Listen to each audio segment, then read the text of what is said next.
IPL 2025-এ ব্যর্থ হওয়ার পর কেকেআর কিন্তু চেয়েছে তাদের দলকে পুরো ঢেলে সাজাতে। সবার আগেই আমরা দেখেছিলাম বোলিং কোচ সে কিন্তু নতুন দলে যোগদান করেছে। হেড কোচ চন্দ্রকান্ত পণ্ডিত তাকেও রিলিজ করে দেওয়া হয়েছে। এবার প্লেয়ারও কিন্তু খুব তাড়াতাড়ি রিলিজের খবরাখবর তোমরা অফিসিয়ালি পেয়ে যাবে। তো আইপিএলে যেখানে রিটেনশন রিলিজের ডেট একটা নির্দিষ্ট সময়সীমা দেওয়া হয়ে গেছে, 15ই নভেম্বরের মধ্যে কিন্তু সেই লিস্ট জমা দিতে হবে। তো সবার আগে তো দরকার একটা কোচ। তোমাদের আগেই জানিয়েছিলাম কেকেআর কিন্তু তাদের কোচকে খুব তাড়াতাড়ি তার নাম অ্যানাউন্সমেন্ট করতে চলেছে এবং অনেক নাম নিয়ে আলোচনা হলেও শেষ পর্যন্ত সারপ্রাইজ হয়ে যাবে, সবাই কিন্তু অবাক হয়ে যাবে। আর সত্যি কথা বলতে এরকমটা অবাক করা সিদ্ধান্ত আসবে আমিও ভাবতে পারিনি। হ্যাঁ, রিপোর্ট যেরকম বেরিয়ে এসেছিল সেই রিপোর্ট নিয়ে তোমাদের সঙ্গে বারবারই আলোচনা করেছিলাম। সেখানে বেশ কিছু ইন্ডিয়ান কোচের সঙ্গে কথাবার্তা হয়েছিল, বেশ কিছু কিন্তু ফরেন কোচের সঙ্গে কথাবার্তা হয়েছিল, কিন্তু শেষ পর্যন্ত সিদ্ধান্ত কেকেআর নিতে চলেছে সেরকমটাই খবরাখবরে বেরিয়ে আসছে।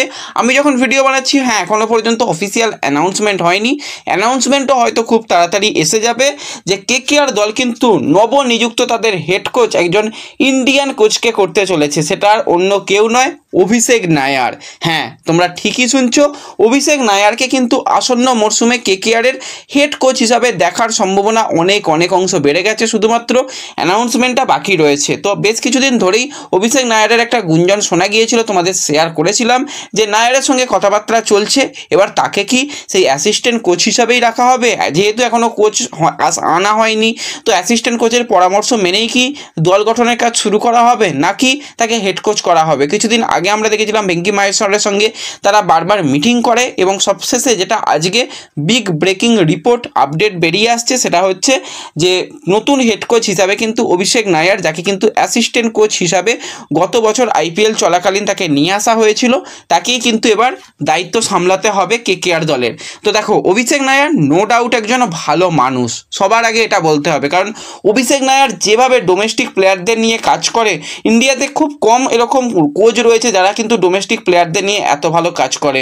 তোমরা এই মুহূর্তে দেখতে পাবে রোহিত শর্মা তার অনেক মোটা হয়ে গিয়েছিল, 10 কেজি ওজন ঝরিয়েছে নিজে। অভিষেক নায়ারের আন্ডারে কিন্তু বেশ অনেক দিন প্র্যাকটিস করেছে এবং রোহিত শর্মা কিন্তু যথেষ্ট ফিট মনে হচ্ছে। এই বয়সে এসেও রোহিত শর্মার ফিটনেস আলাদা লেভেলের রয়েছে। কেএল রাহুল তো বারবারই কিন্তু অভিষেক নায়ারের কথা বলে যে অভিষেক নায়ার কিন্তু আমাকে সেই আত্মবিশ্বাস ফিরিয়ে দিয়েছিল, অভিষেক নায়ারের আন্ডারে থেকে কিন্তু আমি আমার নিজের খেলাটা খেলতে পারছি। কারণ কেএল রাহুল নো ডাউট একজন ভালো প্লেয়ার, কিন্তু ওই যে তার ডিসিশন মেকিংয়ের জায়গাটা বারবারই অভাব আমরা দেখেছিলাম।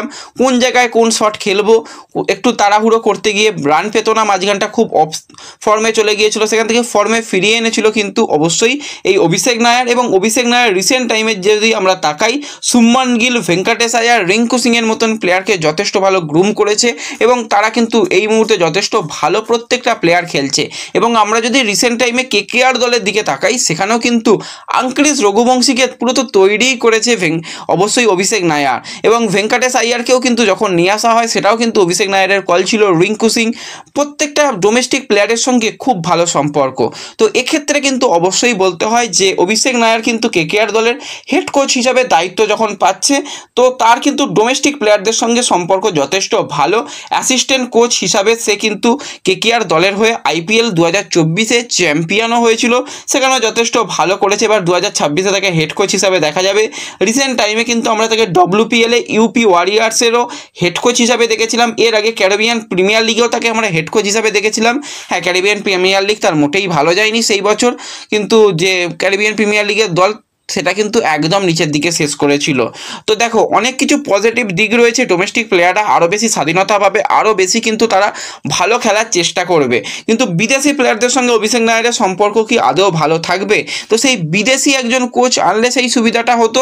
তো সেক্ষেত্রে ব্রাভো মেন্টরের কিন্তু গুরুত্বপূর্ণ একটা ভূমিকা হবে।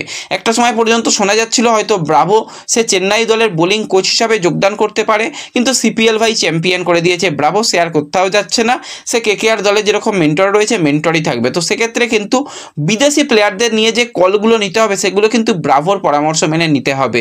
এবং অভিষেক নায়ার যেহেতু এসেছে, কোনো একজন বড় প্লেয়ার কিন্তু কেকেআর দলে আসার সম্ভাবনা রয়েছে। বিশেষত কেএল রাহুলের পিছনে এখনও পুরোপুরি লেগে রয়েছে নাইট ম্যানেজমেন্ট, তাকে যে কোনোভাবে নিয়ে আসা।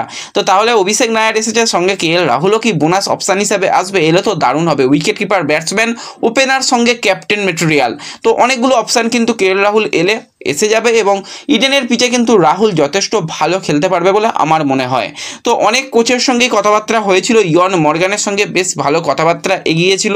এছাড়া কিন্তু যদি কথা বলি ডোমেস্টিক বেশ কিছু কোচের সঙ্গে কথাবার্তা এগিয়েছিল, রাহুল দ্রাবিড়ের সঙ্গে কথাবার্তা এগিয়েছিল। তো তাদের কি কোনো রকম ভূমিকায় আমরা KKR দলে দেখতে পাবো? হ্যাঁ, সেই সম্ভাবনাও এখনও উড়িয়ে দেওয়া যাচ্ছে না।